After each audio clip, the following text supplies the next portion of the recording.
All right, hey everyone, July the 14th, the year 2017. I've just uploaded a statement that was written by Gordon Kahl, supposedly that he wrote the same day as the Medina attack occurred. You know, there was a confrontation between U.S. Marshals and the Gordon Kahl and his son and Scott Fall and others. So, I don't know if this will be different or if he wrote this later on when he was on the run. We'll find out together.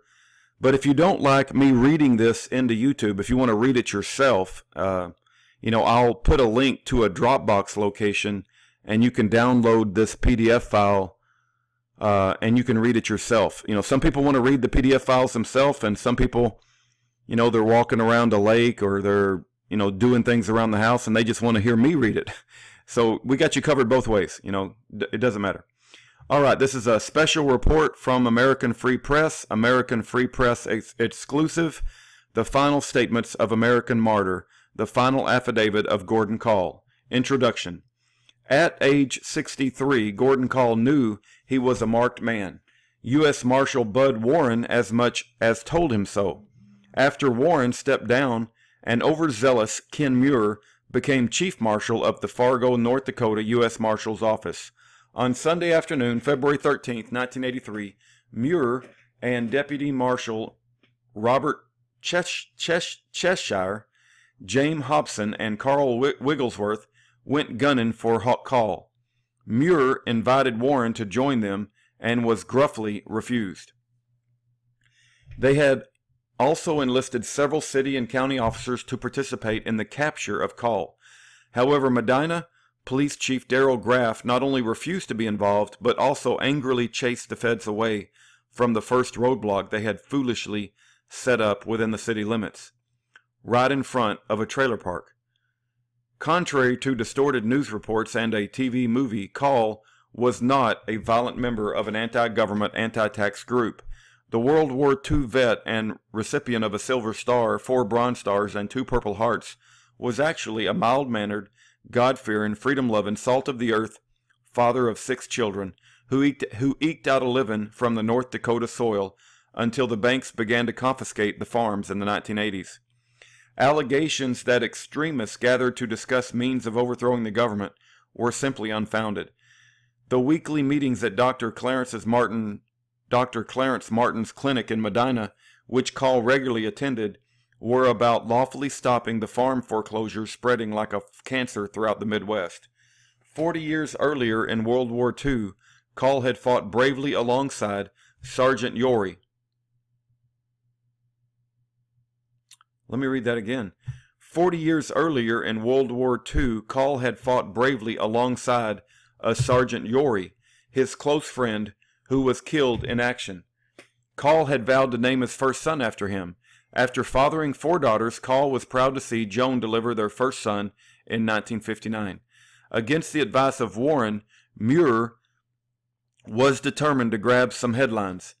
He did so, but never lived to enjoy them. A mile outside of Medina, North Dakota, around 6 p.m., the marshals attempted to ambush the Kahl family and friends with another roadblock. According to witnesses, Gordon fired back at the marshals and officers, killing Muir and Cheshire. He also wounded Hobson, Graff's deputy Steve Schnabel, and county deputy Brad Capp. Kahl's 23-year-old son, Yory, did not escape. He was wounded and near death.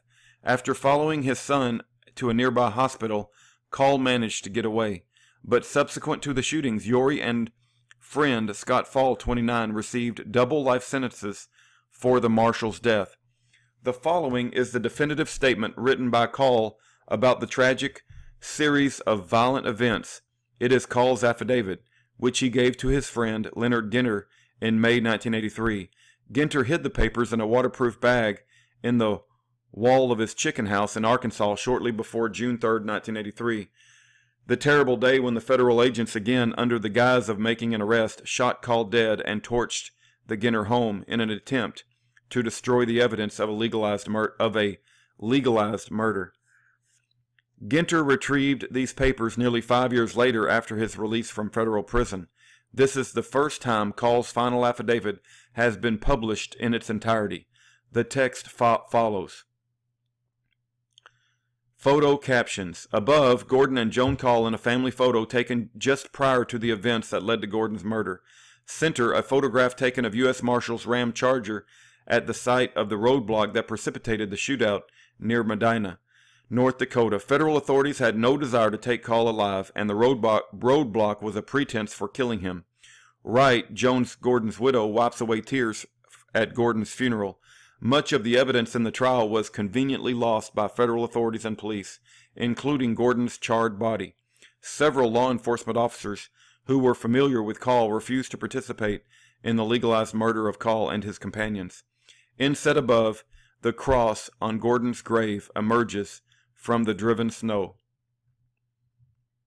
Okay, American Free Press, June the 16th, 2003. This is nearly 14 years ago. It's over 14 years ago. Text of the final affidavit of Gordon Kahl. Affiant Gordon W. Kahl states under oath that according to my knowledge and memory, the following statements are true.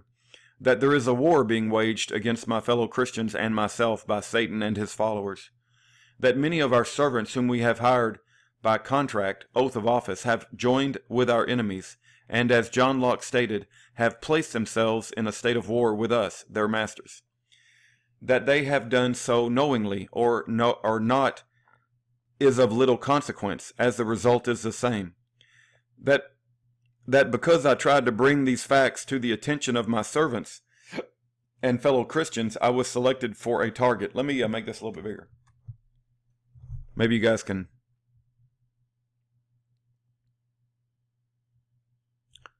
That because I tried to bring these facts to the attention of my servants and fellow Christians, I was selected for a target, not only to be personally silenced, but to be used as an example to frighten and terrorize any others who might think to do the same. That the IRS agents Jerry Stamps and Robert Ralston both testified under oath that they used selective prosecution against me, even though they knew it to be prohibited by law. The federal district judge, D.W. Suttle, upheld them in their unlawful activities. That U.S. Attorneys Wayne Speck, Archie Pierce, and a Mr. Geyer, whose first name I do not remember, upheld them in their lawful activities. That the IRS upheld them in their unlawful activities. Oh, excuse me, I know that I shouldn't be yawning, but I'm very tired. That the Department of Justice upheld them in their unlawful activities.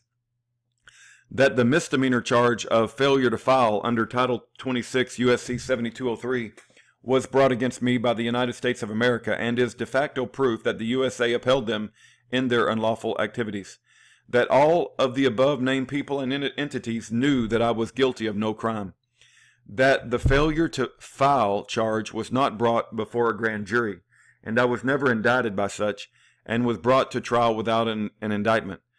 That the above-mentioned people and entities knew that I was guilty of no crime, and claimed that I should not have filed, knowing full well that income tax, not the source of the income, and that I was not a person required to file either voluntarily or involuntarily.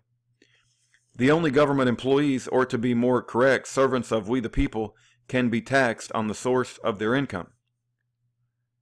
That only government employees, or to be more correct, servants of we the people, can be taxed on the source of their income.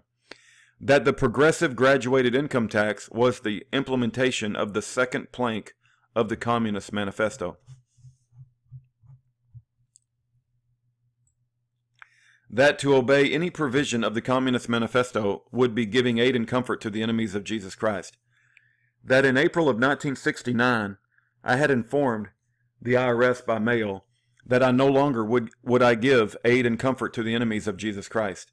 That all the threats and prosecution which have been carried out against me had one purpose, to separate me from eternal life by coercing me into serving Satan. That I was tried on a charge of failure to file 7203, which is a misdemeanor, and was sentenced under income tax evasion, which is a felony. That a clerk at the Leavenworth prison told me I had been sentenced unlawfully, and showed me that the charge I had been tried on was not even in their book.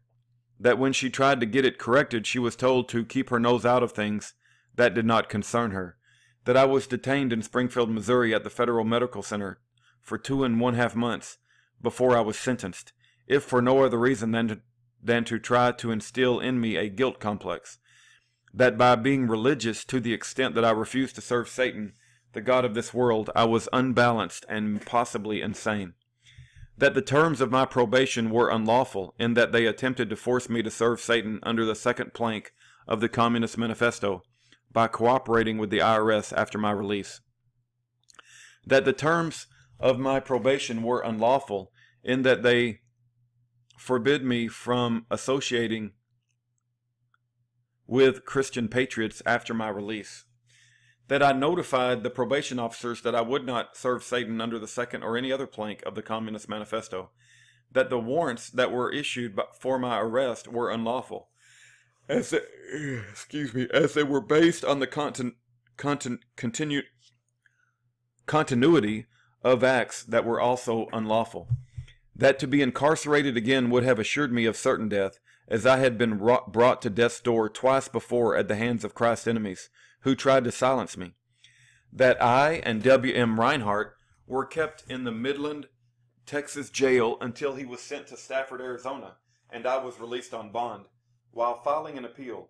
That he had a heart attack, from which he died, after laying for 4 days while his servants refused to help him. 1 week later, I suffered a heart attack, and a week after that, another one. Then my son Frederick and myself narrowly escaped death when the airplane which belonged to our church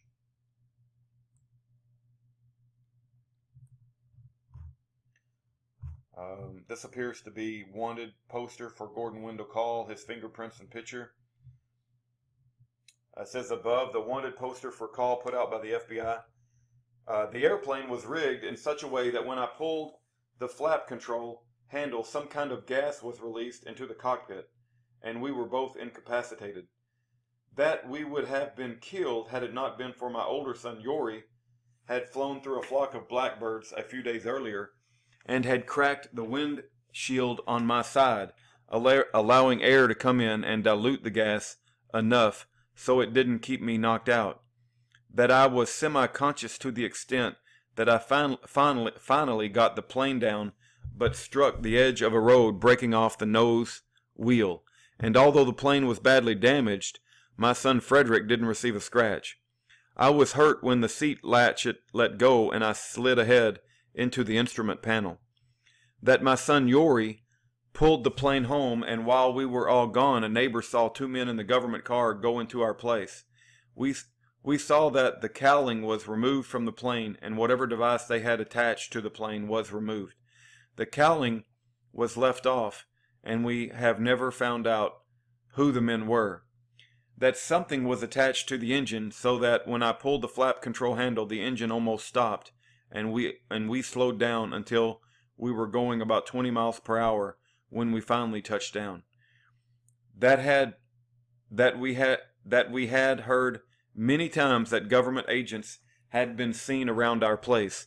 That we had heard many reports that they were going to get me. That one report came from a law enforcement official who said they were going to take care of it once and for all. That we expected them to carry out their nefarious scheme at any time. That we were not surprised when we were ambushed on our way home from Medina, where we had met to carry out the intent of the Third Continental Congress of restoring our nation to the original Constitution, including the 10 Articles of the Bill of Rights, and putting it under the laws of God as laid down in the Scriptures. That the people who ambushed us intended to do us bodily harm, as they would not have had an ambulance and a fire truck following them out from town. That we did not fire on them, but that 2 of them fired on my son Yori. That one shot was from a shotgun loaded with buckshot, and the other was from a rifle or pistol, high-powered. The bullet striking the grip on his .45 auto, which he had in his shoulder holster. Had he not? See Crimes of the Father, page B4. Let me,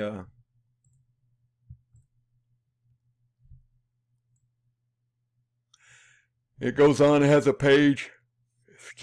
Decorated veteran, Kahl was a true American hero. I'll let you guys read this.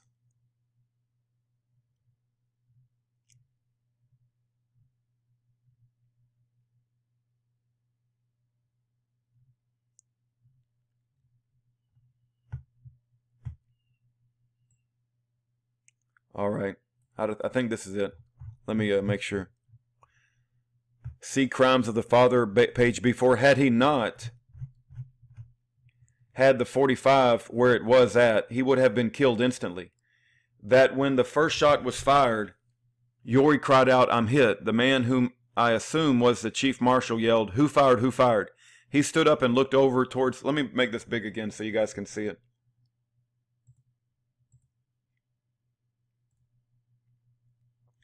That went... Okay, yeah. He stood up and looked over toward the Medina police chief and where another marshal had run over into the east ditch trying to get behind us. I believe that another car had pulled up behind the police chief, but I don't know who it was. That both marshals who were in their vehicle were fully exposed and yelling, "Who fired?"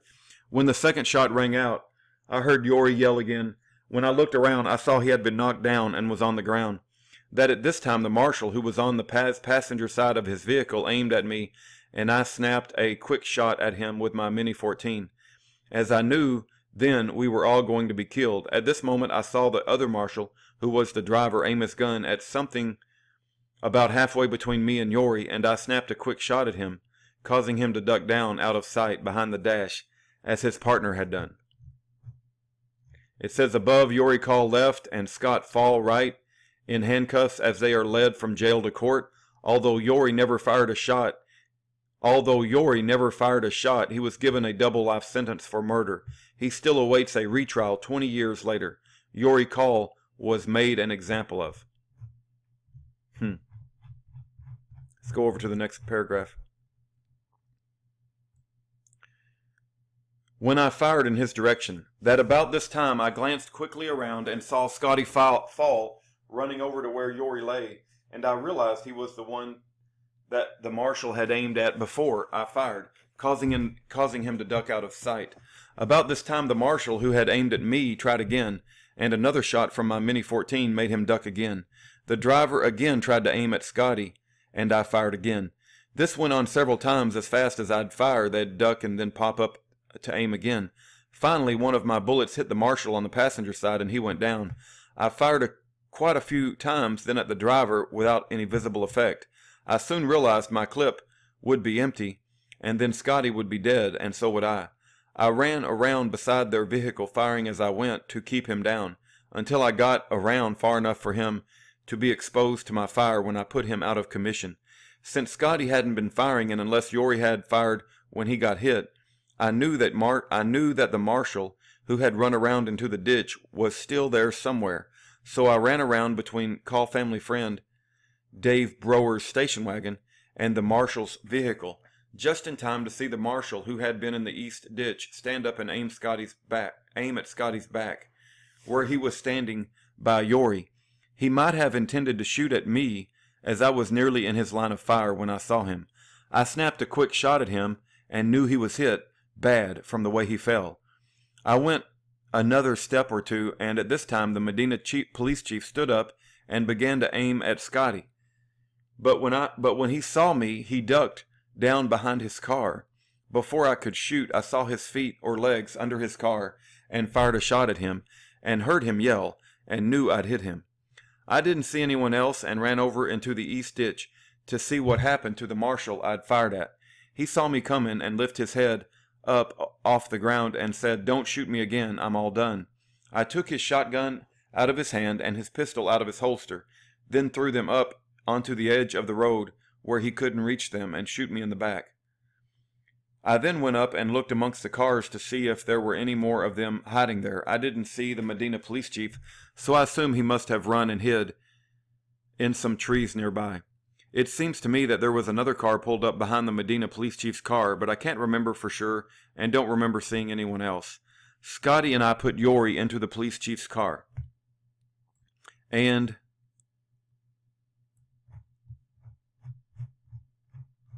that appears to be Yori and his mother. Above, a recent picture of Joan Kahl, Gordon's widow, and Yori Kahl during a jailhouse reunion.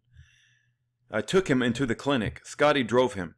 I brought our station wagon, which my wife Joan had been sitting in. I saw a man in the clinic who had blood on his face and who I recognized as a Medina City employee, who was driving the one who set us up. I believe he drove up behind the marshal's vehicle while they were yelling, "Who fired?" This man started begging for mercy when he saw me, and I recognized him as having been at our meetings. I didn't shoot at him. I believe he must have been hit by the ricochets or pieces of bullets when I was firing at the town marshals, who were trying to keep their heads down. He was almost directly behind the driver from where I was standing. As far as I know, neither Yory nor Scotty fired unless Yory fired when he was hit. Kahl family friend. Vernon Wagner wasn't armed, and although Dave Brower had his shotgun in the car, he never touched it. My wife had nothing to do with any of it other than the fact that she went along to visit with some other ladies. The ambulance was behind the roadblock and took the city employee to the clinic before I knew he had been on the scene. The fire truck turned around and went back to town. I sent the ambulance back out as soon as we got to the clinic, as I thought the marshal, who asked me not to shoot him again, might still be alive. I should probably add here that almost 2 years ago I had informed U.S. Marshal from Fargo, Mr. Bud Warren, in no uncertain terms in a meeting we had at Heaton, that I had done nothing wrong. I was guilty of no crime, and that I would stand for no more harassment or persecution. That if they came for me again, I considered myself justified in defending myself. Apparently he agreed, because I heard that he was demoted and transferred, because he refused to be another link in an unlawful chain of events. I firmly believe that it is better to obey God than man, especially when I know that man is an agent of God's enemies. Furthermore, that my God, who is the God of Abraham, Isaac, and Jacob, does not intend that his enemies shall destroy me, and that he will continue to protect me, as he has done so many times in the past. I, Gordon W. Kahl, affiant, state that the foregoing 60 paragraphs, actually 62, Ed, are true and correct according to my knowledge and memory. Signed under Public Law 94-550, this 25th day, February 1983. Gordon W. Kahl, witness 25th of February 1983 by Leonard Ginter.